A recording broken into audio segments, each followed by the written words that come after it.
तर आजपासून मी ठरवले की हे कोमट पाणी आणि लिंबू रोज माझ्या रुटीनमध्ये ठेवणार. माहित नाही हे रुटीन मी किती दिवस फॉलो करणार आहे.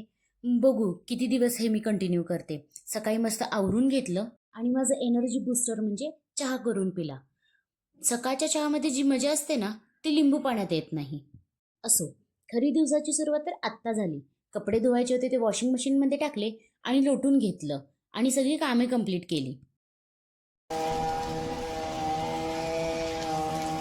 सगळी कामेवरून जेवण करून घेतलं. म्हणलं थोडंसं झोपून घ्यावं, पण या माणसानं तर सगळ्या माझ्या झोपेचा सत्यानाशच करून टाकला. ह्या आवाजात थोडी झोप लागणार होती, म्हणून म्हटलं थोडी एक्स्ट्राची कामं करून घ्यावी. हा जो कट्टा आहे ना तो मला खूप दिवसापासून क्लीन करायचा होता, पण माझ्याकडून तो होतच नव्हता. मग म्हटलं आज वेळ आहे तर हा क्लीन करूनच घ्यावं.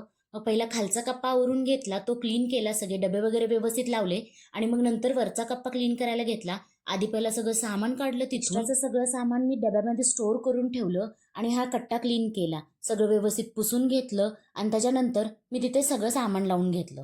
रेग्युलर जे यूज होणारं होतं सामान ते सगळं मी वर ठेवलं आणि बाकीचं सगळं खाली कपाटामध्ये स्टोअर करून ठेवलं. बिफोर व्हिडिओमध्ये बघितलाच असेल किती पसारा होता या कट्ट्यावर आणि आता क्लीन केल्यावर किती मस्त दिसत होतं. मग संध्याकाळी थोडे ड्रायफ्रुट्स खाल्ले आणि आज माझ्या घरी आलेला एक खास पाहुणा, तो कोण आहे ते उद्याच्या व्लॉगमध्ये समजेल. आजच्यासाठी एवढंच. थँक्यू.